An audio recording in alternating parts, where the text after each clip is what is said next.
निकी और जे से दोनों चोर थे। चोरी के बाद निकी जे इस बार की चोरी और भी ज्यादा इंपॉर्टेंट थी, पर क्या ये प्यार से ज्यादा इंपॉर्टेंट है? हम आज की हमारी मूवी फोकस 2015 की एक रोमांटिक क्राइम हॉलीवुड मूवी में देखेंगे। अगर आपको वीडियो अच्छा लगता है तो प्लीज इसे लाइक और कमेंट जरूर कर दीजिएगा। बिना किसी देरी के एक्सप्लेनेशन स्टार्ट करते हैं। मूवी स्टार्ट होती है और हम हमारे मेन कैरेक्टर निकी को देखते हैं जो इस सिटी में अकेला था। वो रात में एक रेस्टोरेंट में डिनर करने के लिए जाता है। उसने एक कपल को देखा तो एक अमीर आदमी के साथ हमारी और एक मेन कैरेक्टर जिसका नाम है जेस वहां पर आई हुई थी। वो आदमी उसके साथ फ्लर्ट करने की बहुत कोशिश करता है, उसके साथ उसके रूम में जाना चाहता था, पर जेस उससे पीछा छुड़वाना चाहती थी। इसके लिए वो डायरेक्टली निकी के टेबल पर आकर बैठती है, कहती कि हम दोनों डेट पर आए हुए हैं। जेस ने निकी से पूछा कि क्या तुम सीरियल किलर हो? निकी कहता है कि 5 से ज्यादा तो मर्डर मैंने किए नहीं है। इस जोक पर वो हंसी और इसके बाद ये दोनों बात करने लगते हैं।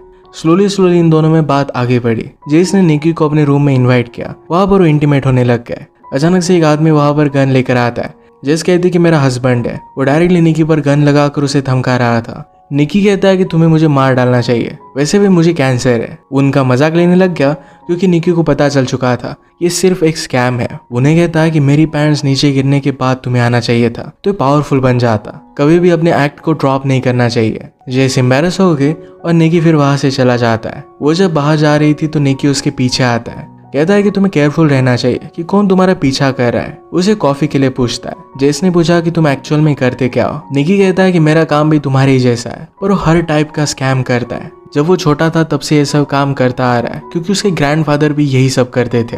एक दिन उसके फादर और ग्रैंडफादर स्कैम चला रहे थे और वो पकड़े जाने वाले थे। इसी वजह से फादर ने ग्रैंडफादर को शूट कर दिया था। वो हमेशा अपने स्कैम को कंप्लीट करते थे। जेस कहती कि प्लीज मुझे कुछ ना कुछ तो सिखा दो। उसे बाहर लेकर जाता है और कहता है कि ह्यूमन ब्रेन मल्टीटास्क करने के लिए नहीं बना। तुम अगर सामने वाले का फोकस लेते हो तो तुम्हें जो चीज चाहिए वो सब कुछ तुम ले सकते हो। ये सब बताते हुए निकी ने जेस का फोकस लिया था और इसी वजह से हर चीज उसकी ओर चुरा लेता है। ये सब सिखाकर जाते हुए उसे अपना ख्याल रखने के लिए कहकर चला जाता है। इसके बाद निकी और एक बड़े शहर में आ गया। वहां पर एक बड़ा टूर्नामेंट होने वाला था तो बहुत सारे अमीर लोग आएंगे, उन्हीं के साथ अब वो काम करने वाला है। जब निकी जेस के पास से निकला था तब उसने उसका वॉलेट चुरा लिया था। निकी की सिटी में आके और हर एक होटल को कांटेक्ट कर फाइनली उसने उसे ढूंढ लिया। वो कहती कि मैं भी तुम्हारे साथ काम करना चाहती हूँ, मैंने तुम्हारे बारे में इंफॉर्मेशन निकाली, तुम बहुत काम किए हो। उसके लिए कुछ भी काम करने के लिए रेडी थी। निकी का फ्रेंड वहां पर आया और उसने जेस को पहचान लिया। वो कहता है कि निकी ने मुझे बताया था कि तुम यहाँ पर आ रही हो। निकी पहले तो सिर्फ जेस का मजाक ले रहा था,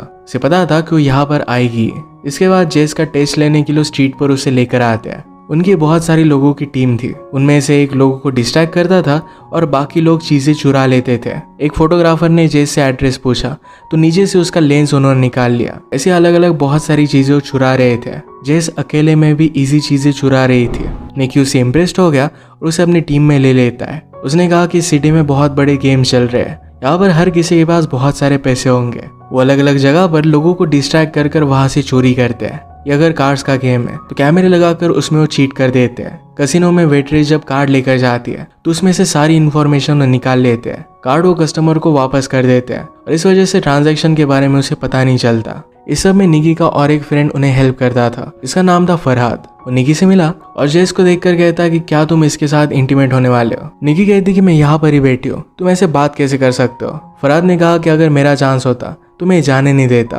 फरहाद हमेशा सीरियस होकर जोक करता था। निकी जेस को अपना सारा ऑपरेशन दिखाकर कहता है दिन में हमने जो भी सब चीजें चुराई होती है ये सब कुछ हम छोटी चोरियां सेफ होती है, इसमें हम पकड़े नहीं जाते। इनका वीक बहुत ही सक्सेसफुल हुआ था। निकी जेस को एक न्यू आइडेंटिटी और कुछ पैसे दे देता है। वो कहता है कि मैंने तुम्हारे लिए एक होटल बुक किया है, अगर तुम चाहो तो वहां पर मैं तुम्हें ड्राइव कर सकता हूँ। जेस कहती कि मैं तुम पर ज्यादा ट्रस्ट नहीं कर सकती। निकी ने इसके बारे में सोचा और कहता है कि तुम्हें कैब ले लेनी चाहिए। जेस अपने होटल में अकेली ही थी पर निकी से रहा नहीं जाता, उसके पास आ गया। इसके बाद वो दोनों इंटीमेट हो जाते हैं। नेक्स्ट सीन में जेस और फरहाद निकी के बारे में बात कर रहे थे। निकी ने जेस को अपने पास्ट के बारे में बताया था। ये सुनकर फरहाद कहता है कि उसके बारे में वो कभी भी बात नहीं करता, तुम शायद उसके लिए स्पेशल हो। यहाँ पर भी वो चोरी करने के लिए आए हुए थे। फरहाद प्रिटेंड करता है कि उसे हार्ट अटैक आया और आसपास के सब लोगों की वो चोरी कर लेते हैं। एम्बुलेंस के साथ निकी आता है। जेस कहती कि वहां पर कॉस्ट्यूम पहने एक पुलिस ऑफिसर भी था। निकी कहता है कि वो एक्चुअल में पुलिस था, उसे भी पता नहीं चल पाया। इनका ये वीक बहुत ही सक्सेसफुल गया था और सब लोग सेलिब्रेट करते हैं। सब लोगों के पैसे वो बाद में ट्रांसफर करने वाले थे। पैसों का बैग निकी के फ्रेंड ने उसे दिया और वो कहता है कि बहुत ही केयरफुल रहना, किसी से बेटिंग वगैरह कुछ भी मत करना। जेस भी बहुत खुश थी तो निकी उसे कल के गेम की टिकट्स देता है। ये देखकर वो बहुत ही एक्साइटेड थी। जेस ने निकी से पूछा कि तुम्हें मेरे काम के बारे में क्या लगता है। निकी कहता है कि तुम बहुत ही यूनिक हो, बाकी सारे लोग प्रेशर में डर जाते हैं पर तुम वैसा नहीं करती। तुम्हें चोरी करते हुए कोई देख नहीं सकता, जैसे तुम इनविजिबल हो। निकी को सब लोग मेलो बुलाते थे तो जेस ने पूछा कि तुम्हें मेलो क्यों बुलाते हैं। निकी कहते कि मेरे फादर बचपन में मुझे मार्शमेलो बुलाया करते थे,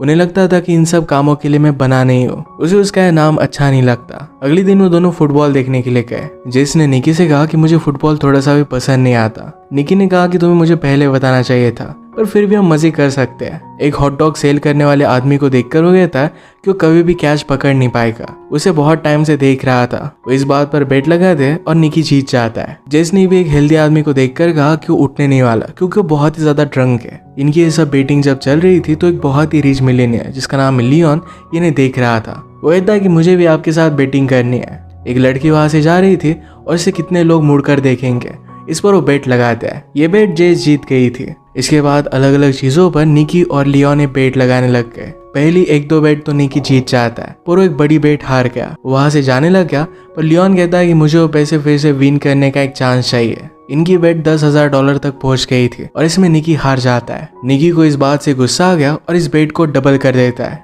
डबल करने के बाद भी वो हार गया और भी गुस्से में $100,000 की वो बेट लगाता है। ये सारे पैसे भी वो हार गया। इससे उसका ईगो हर्ट हो गया। उसके बाद जितने भी पैसे थे $1.1 मिलियन, ये सारे पैसे वो बेट पर लगा देता है। लियोन ने कहा कि तुम्हें कोई प्रॉब्लम है, मैं तुम्हारे साथ ये बेट नहीं खेलना चाहता। निकी ने कहा कि बेट मैं तुम्हारे लिए बहुत ही आसान कर दूंगा। इस फील्ड में से तुम किसी भी प्लेयर को चूज कर सकते हो।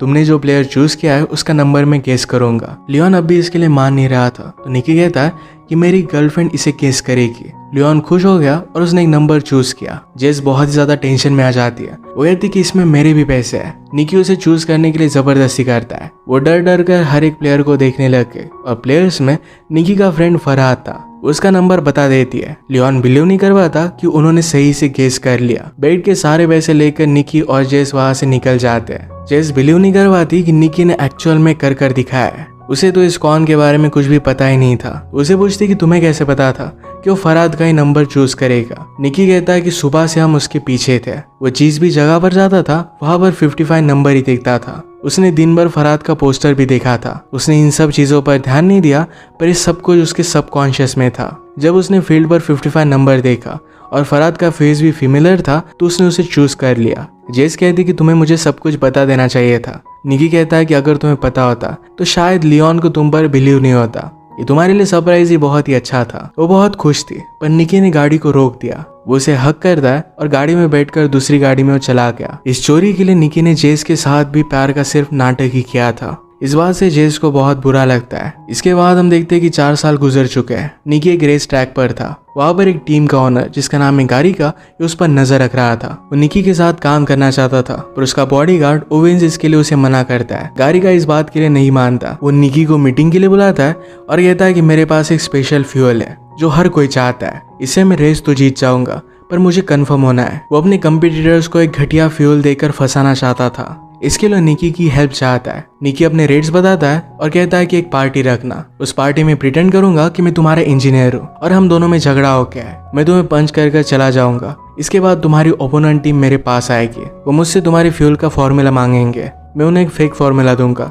एक ऐसा फ्यूल दूंगा जिनसे सिर्फ उनकी रीडिंग अच्छी आएगी पर एक्चुअल में अच्छा फ्यूल होगा नहीं। ऑपोजिट पार्टी से निकी को जो भी पैसे मिलने वाले थे इस सब को जो खुद के लिए रखने वाला था। अगले दिन फिर वो पार्टी में गया। वहां पर वो बारटेंडर से कहता है कि जब भी मैं तुमसे ड्रिंक मांगू तो सिर्फ मुझे पानी देना। ड्रंक होने का नाटक कर निकी गारिका के पास जा ही रहा था पर वहां पर उसने जेस को देखा। वो गारिका के पास चली गई क्योंकि उसकी अब गर्लफ्रेंड थी। निकी जाकर उससे बात करता है। वो कहता है कि क्या तुम गारिका को फंसाने वाली हो। जेस कहती कि मैंने वो सब काम छोड़ दिया है। अब मैं गारिका की गर्लफ्रेंड हूँ, मुझे ये सब काम करने की जरूरत नहीं है। 4 साल पहले जो हुआ था इसके लिए निकी उसे सॉरी कहता है। जेस ने कहा कि जो हुआ सही हुआ, अगर वो सब नहीं होता तो मेरी लाइफ अब ऐसी नहीं होती। वो कहती कि गारिगा को मेरे पास के बारे में पता नहीं है, प्लीज उसे कुछ भी बताना मत। जेस को यहाँ पर देखकर निकी को बहुत बुरा लगा। वो अब एक्चुअल ड्रिंक चाहता था पर बारटेंडर उसे ऑफर नहीं करता। होटल में जाकर वो ड्रिंक करने लग गया। ओवेंस उसके पास आता है और कहता है कि तुम इस तरीके से हमें फंसा नहीं सकते, जो काम तुम्हें दिया गया है तुम्हें करना पड़ेगा। निकी फिर से पार्टी में गया